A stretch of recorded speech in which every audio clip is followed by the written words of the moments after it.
ഇനി അടുത്തത്, why does the Taliban make women cover themselves? എന്തുകൊണ്ടാണ് ഇങ്ങനെ സ്ത്രീകളോട് മൂടി പൊതിച്ച് നടക്കാൻ പറയുന്നത്? Because Muhammad said women must cover themselves.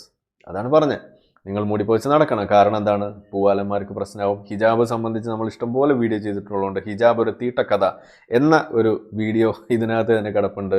നിങ്ങൾ സെർച്ച് ചെയ്യുക, കാണുക, സ്മൃതി അടയുക. ഇനി അടുത്തത്, why does the Taliban not allow women to go out in public on their own? ഒറ്റയ്ക്ക് സ്ത്രീകൾക്ക് പുറത്തു പോകാൻ എന്തുകൊണ്ട് അനുവദിക്കുന്നില്ല? അവിടെ പറയുന്നത് because Muhammad said women must be accompanied by a man. ഇതാണ് മുഹമ്മദ് പഠിപ്പിച്ചിരിക്കുന്നത്. ഇനി അപ്പോൾ അവിടെ വേറൊരു രസമുണ്ട്. കാരണം ഇതേ നിയമം നിലനിന്നിരുന്ന, ഈ അടുത്ത കാലത്ത് പോലും നിലനിന്നിരുന്ന സ്ഥലമാണ് സൗദി അറേബ്യ. പക്ഷെ അവർ ആ നിയമം എടുത്ത് കാട്ടിക്കളഞ്ഞു. എന്താ കാര്യം? ഒരു സമൂഹം പുരോഗമിക്കണം, മുന്നോട്ട് പോകണം, കാലത്തിനനുസൃതമായിട്ട് നീങ്ങണം എന്ന് ചിന്തിച്ചു കഴിഞ്ഞാൽ നമ്മൾ ആദ്യം എടുത്ത് കുപ്പയിലേക്ക് എറിയുന്ന കുറേ സാധനങ്ങൾ. അതായത് ഇപ്പം നമ്മൾ വീട് ഇങ്ങനെ ജീവിക്കുന്നു, അങ്ങനെ ജീവിക്കുമ്പോൾ നമുക്ക് തോന്നുകയാണ് ഇത് കുറേ പഴയ വീടായി, നമുക്ക് ഇതൊക്കെ ഒന്ന് വൃത്തിയാക്കണം, കുറച്ച് നന്നാക്കണം എന്ന് തോന്നി നമ്മൾ ഒരു റിനോവേഷൻ നമ്മൾ പ്ലാൻ ചെയ്യുമ്പോൾ നമ്മൾ ആദ്യം ചെയ്യുന്ന പരിപാടി എന്താ? വീട്ടിലെ കച്ചറയൊക്കെ എടുത്ത് കുപ്പയിലെറിയുക എന്നുള്ളതാണ് ആദ്യം നമ്മൾ ചെയ്യുക. എന്നിട്ട് നമ്മൾ പെയിൻറ്റുകാരെ വിളിക്കുന്നു, മറ്റ് പണികളൊക്കെ കാർപ്പൻറ്റേഴ്സിനെ വിളിക്കുന്നു, ഇൻറ്റീരിയർ ഡിസൈൻ ആളുകളെ വിളിക്കുന്നു, ഡിസൈൻ ചെയ്യിക്കുന്നു, അടുത്തത് പണിയുന്നു. ഇതാണല്ലോ നമ്മൾ ചെയ്യുക. ഇതേ പ്രക്രിയ ഒരു രാജ്യം നടപ്പിലാക്കുന്നു അല്ലെങ്കിൽ ഒരു സമൂഹം നടപ്പിലാക്കുന്ന സമയത്ത് ഇതുപോലെ ആദ്യം കുപ്പയിലേക്ക് എറിയുന്ന കുറേ സാധനങ്ങളുണ്ട്.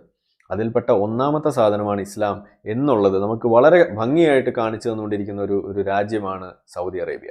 എന്തെല്ലാം നിയമങ്ങളാണ് അവരെടുത്ത് കുപ്പയിലേക്ക് എറിഞ്ഞിരിക്കുന്നത്.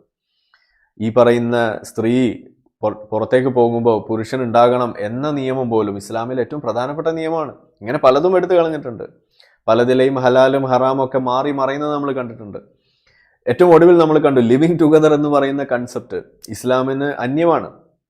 അതുപോലും നമ്മളിവിടെ എടുത്തു കളയുന്ന ഒരു രീതി, ക്രിസ്ത്യാനോ റൊണാൾഡോയ്ക്ക് വേണ്ടി അവിടെ കണ്ണടയ്ക്കുന്ന ഒരു രീതി, ഇതാണ് നമ്മളവിടെ സൗദി അറേബ്യയിൽ നിന്ന് കണ്ടത്. കാരണം കാലം മാറുന്നു, കാലം നീങ്ങുന്നു. അതിനനുസരിച്ച് മാറണമെന്നുണ്ടെങ്കിൽ ചില മാറ്റങ്ങൾ, നമ്മളുടെ പുരോഗതികൾ നമ്മുടെ നാട്ടിലേക്ക് കൊണ്ടുവരണമെന്നുണ്ടെങ്കിൽ ഇസ്ലാം എന്ന് പറയുന്ന ഈ ചീഞ്ഞളിഞ്ഞ സാധനം ആദ്യം എടുത്ത് പുറത്തേക്ക് കളയുക എന്നുള്ളതാണ്. അതാണ് സൗദി അറേബ്യ അവിടെ ചെയ്തുകൊണ്ടിരിക്കുന്നത്. എത്ര കാലം ഉണ്ടാവും എന്നുള്ളത് നമുക്ക് കണ്ടറിയാം.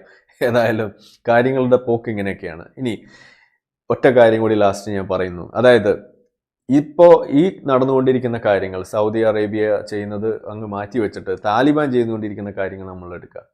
ഇതുപോലെ ഇസ്ലാമിൻ്റേതെന്ന് പറഞ്ഞുകൊണ്ട് നടക്കുന്ന കാര്യങ്ങൾ അത് നടപ്പിലാക്കുന്ന സമയത്ത് അവിടെ ഇസ്ലാമിൻ്റേതാണ് എന്ന് നമ്മൾ പറയാൻ ശ്രമിക്കുമ്പോൾ, പ്രത്യേകിച്ച് സിംസാറുൽ ഹക്ക് ഹുദവിയെ പോലെയൊക്കെയുള്ള ആളുകൾ പറയുന്ന കാര്യങ്ങൾ തന്നെ വെച്ചുകൊണ്ട് നിങ്ങൾക്ക് പറഞ്ഞു തരാൻ ശ്രമിക്കുമ്പോൾ നിങ്ങളിവിടെ പറയുന്ന കാര്യം ഇതൊന്നും ഇസ്ലാം അല്ല എന്ന് പറയുന്നുണ്ടെങ്കിൽ, നിങ്ങൾ താലിബാനെ റിജക്റ്റ് ചെയ്യുന്നു എന്നുണ്ടെങ്കിൽ നിങ്ങൾ സത്യത്തിൽ റിജക്റ്റ് ചെയ്യുന്നത് ഇസ്ലാമിനെ തന്നെയാണ് എന്ന് നിങ്ങൾ ഒന്ന് മനസ്സിലാക്കുക.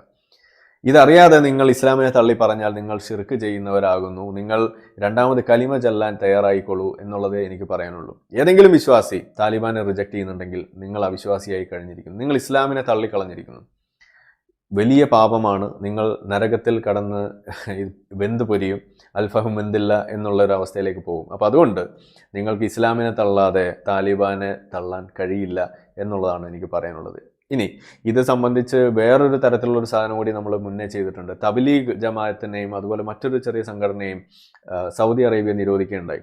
ആ സമയത്ത് നമ്മൾ ചെയ്തതാണ് തബ്ലീഗിനെ നിരോധിച്ചു എന്ന് പറയും. സത്യത്തിൽ തബ്ലീഗിനെ അല്ല നിരോധിച്ചിരിക്കുന്നത്. തബ്ലീഗിനെ നിരോധിച്ചു എന്ന് പറഞ്ഞ് അവിടെ ചെയ്ത കാര്യങ്ങൾ മുഴുവൻ തബ്ലീഗ് ചെയ്ത കാര്യങ്ങളെ വെച്ച് നമ്മൾ അനലൈസ് ചെയ്യുകയാണെന്നുണ്ടെങ്കിൽ സത്യത്തിൽ അവിടെ നിരോധിച്ചിരിക്കുന്നത് ഇസ്ലാമിനെ തന്നെയാണ്.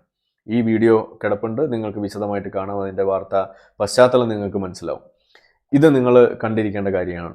ഏതായാലും അവസാനിപ്പിക്കുകയാണ്. അതിന് മുന്നേ ഒരിക്കൽ കൂടി നമ്മൾ വിശ്വാസികളെ കരച്ചിൽ തുടരുകയാണ്. എൻ്റെ കരച്ചിൽ തുടരുകയാണ്. ആ കരച്ചിലിന് കാരണമാകുന്ന ചില കാര്യങ്ങൾ എന്നെ നിരന്തരം ഓർമ്മിപ്പിച്ചുകൊണ്ടിരിക്കുന്ന ആ വിഷയം, സംവാദം, അതിൻ്റെ ഓരോരോ പരിപാടികളായിട്ട് അതേ വേദിയിൽ ഒരു ട്രാജഡി പോലെ നടന്നുകൊണ്ടിരിക്കുകയാണ്. വാഗൺ ട്രാജഡി ഹാളിൽ ഇതുപോലെ ഒരു ട്രാജഡി ഞാൻ പ്രതീക്ഷിച്ചില്ല. എന്തായാലും 3-4 ഒക്കെ കഴിഞ്ഞു. നമ്മളുടെ വിശ്വാസികൾ ഹാളിലേക്ക് എത്താത്തതുകൊണ്ടാണ് എന്ന് തോന്നുന്നു. നമ്മളുടെ കാക്കമാർ നടു റോട്ടിൽ ഇങ്ങനെ നിന്നിട്ട് വലിയ തോതിൽ കഷ്ടപ്പെടുന്നതൊക്കെ നമ്മൾ കാണുന്നുണ്ട്. ഇത് നമ്മൾ മനസ്സിലാക്കാൻ തുടക്കത്തിൽ പറഞ്ഞാണ്, എന്നാലും ആവർത്തിക്കുന്നു. എത്രയും പെട്ടെന്ന് തന്നെ ഈ കരച്ചിലിന് നമ്മൾ ഒരു നല്ലൊരു സഹകരണം കൊടുത്തുകൊണ്ട് ഇതൊന്ന് എത്രയും പെട്ടെന്ന് തീരുമാനമാക്കി കൊടുക്കണം. എനിക്കിത് കണ്ടു നിൽക്കാൻ വയ്യ എൻ്റെ പൊന്നു മക്കളെ എന്ന് എനിക്ക് പറയാനുള്ളൂ. ഇത് തൊട്ടടുത്ത് നാളെ നടക്കുന്ന കാര്യമാണ്.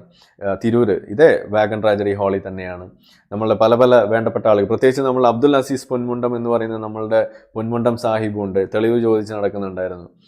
അദ്ദേഹത്തിന് തെളിവ് കിട്ടട്ടെ എന്നാണ് ഞാൻ ആത്മാർത്ഥമായിട്ട് ആഗ്രഹിക്കുന്നത്. കാരണം ഹൈത്തമിക്ക് വേണ്ടാത്ത തെളിവ് അദ്ദേഹത്തിന് വേണമെന്ന് പറയുമ്പോൾ എനിക്ക് കൊടുക്കേണ്ട കാര്യമൊന്നുമില്ല. ഹൈത്തമി ചോദിച്ചാൽ കൊടുക്കും എന്നുള്ളത് ഇപ്പോഴും ഞാൻ പറയുന്നു. ഹൈത്തമി ഇതുവരെ ചോദിച്ചിട്ടില്ല. തെളിവ് കൊണ്ട് നടക്കുകയാണ്. എത്ര കാലം അത് കൊണ്ടുനടക്കാൻ പറ്റുമെന്ന് എനിക്കറിയില്ല. അത്രയും ഭാരമുള്ള കാര്യമാണ്. അപ്പോൾ ഈ വിഷയം നിങ്ങളൊന്ന് മനസ്സിൽ വെക്കുക.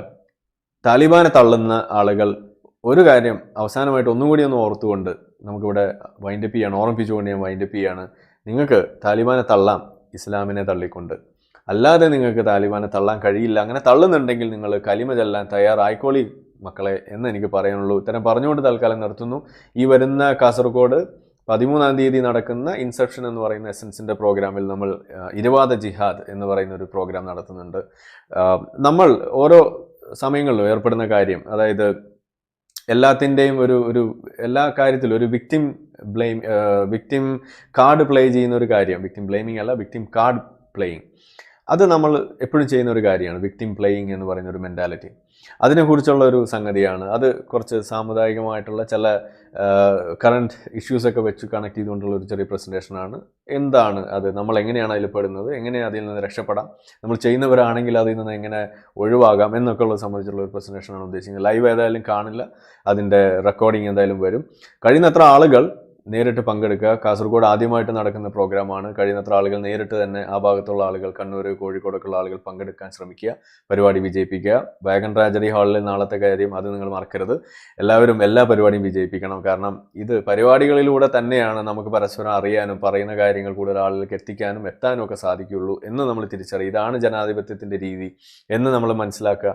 ഇത്രയും പറഞ്ഞുകൊണ്ട് തൽക്കാലം നിർത്തുന്നു. നന്ദി, നമസ്കാരം, ഗുഡ് നൈറ്റ്.